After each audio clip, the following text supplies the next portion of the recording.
तारालाल श्रेष्ठ त्रिभुवन विश्वविद्यालयमा आबद्ध छु। त्यस्तै साइकल कल्चर कम्युनिटीको अध्यक्ष पनि हुँ र यो अहिले हामी मेची महाकाली मिड हिल हाइवेमा 1800 किलोमिटर राइड गर्दैछौँ। क्यान्सर सर्भाइभल सपोर्ट कोर्स स्थापना गर्नको लागि 2 जना क्यान्सर रोगबाट गुज्रेर विजेता बन्नुभएका हर्क लामा हुनुहुन्छ र कविता चित्रकार हुनुहुन्छ। उहाँहरूको अगुवाईमा हामी 9 जना 8 जना चाहिँ राइड गर्छौँ, अरू पनि थपिँदैछन्। अर्को हामीसँग 6 जना टिम पनि छ, सपोर्ट गर्ने टिम। हुर्केल हस्पिटलका डाक्टर प्रोफेसर सुमन सर पनि हुनुहुन्छ, त्यस्तै गरी डाक्टर विकास पराजुली पनि हुनुहुन्छ। उहाँ राइड पनि गर्दै हुनुहुन्छ, उहाँ यसको फिचरिङ राइटिङको काम गरिरहनु भएको छ। हाम्रो यो मुख्य उद्देश्य भनेको चाहिँ नेपालमा क्यान्सरको चाहिँ नो एन्सर भन्दो रहेछ कि क्यान्सर लाग्ने बित्तिकै मान्छेहरू खङ्गङ्गै हुँदोरहेछ, परिवार पनि कतिपयको उठीबासै हुँदोरहेछ आर्थिक एकदम ठुलो खर्च भएर, अनि कतिपयले चाहिँ यो साइकोलोजिकल्ली पनि एकदम डाउन भएर भनौँ न एउटा चाहिँ मनोवैज्ञानिक रूपले पनि हिम्मत हार्दो रहेछ।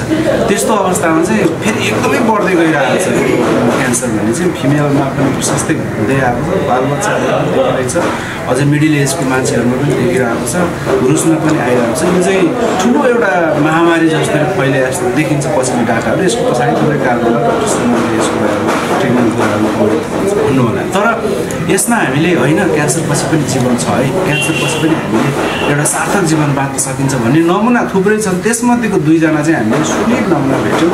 साइकल पछि पनि उहाँहरू अन्नपूर्ण सर्किट बनान्टु अप्पर मुस्ताङ हुँदै पोखरा झर्ने त्यस्तो साहसिक साइक्लिङ पनि गरेर भेट्यौँ हामीले।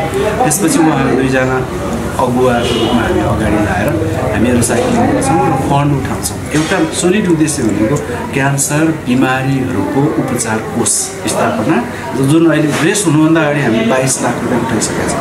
5 रुपियाँदेखि एउटै व्यक्तिले 1 लाखसम्म दिनुभएको छ हामीलाई। हामी साइकल कल्चर कम्युनिटी प्लस हुर्केल हस्पिटलको डाक्टर साहबहरूले पनि सबले जति सक्नुहुन्छ सहयोग गर्नुभएको छ। त्यस्तै गरी हामी गोफन्डमी भन्ने अन्तर्राष्ट्रिय प्लेटफर्मबाट पनि सहयोग उठाएको छौँ, त्यहाँबाट पनि हाम्रो 5-7 लाख रुपियाँ उठाएको छ। हामीले सम्भवतः 1 करोड जति उठाइदिन सक्छौँ कि भन्ने हिम्मत छ, किनभने अझै हामी 1 महिना त रेस गर्दैछौँ। रेस सुरुभन्दा अगाडि नै यति ठुलो सफलता प्राप्त भएको हुनाले चाहिँ हामी एकदम हौसिएका छौँ।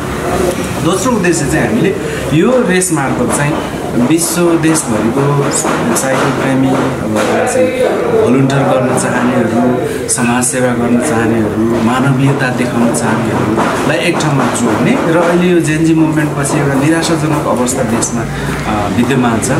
त्यस्तो अवस्थामा पनि होइन सकारात्मक सन्देशहरू दिन सकिन्छ है।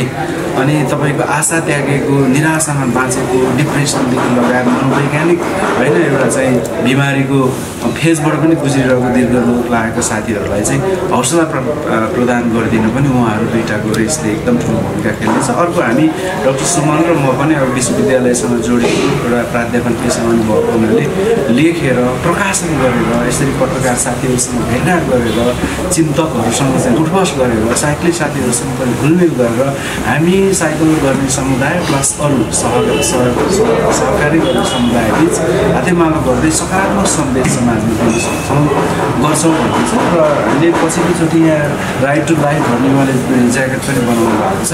हामी चाहिँ जीवनको लागि साइकल चलाउँछौँ, मनोरञ्जनको लागि मात्रै होइन है। साइक्लिङ भनेको सामान्य चिज होइन, एउटा धेरै विशाल चिज हो भन्ने सन्देश पनि दिन चाहन्छौँ।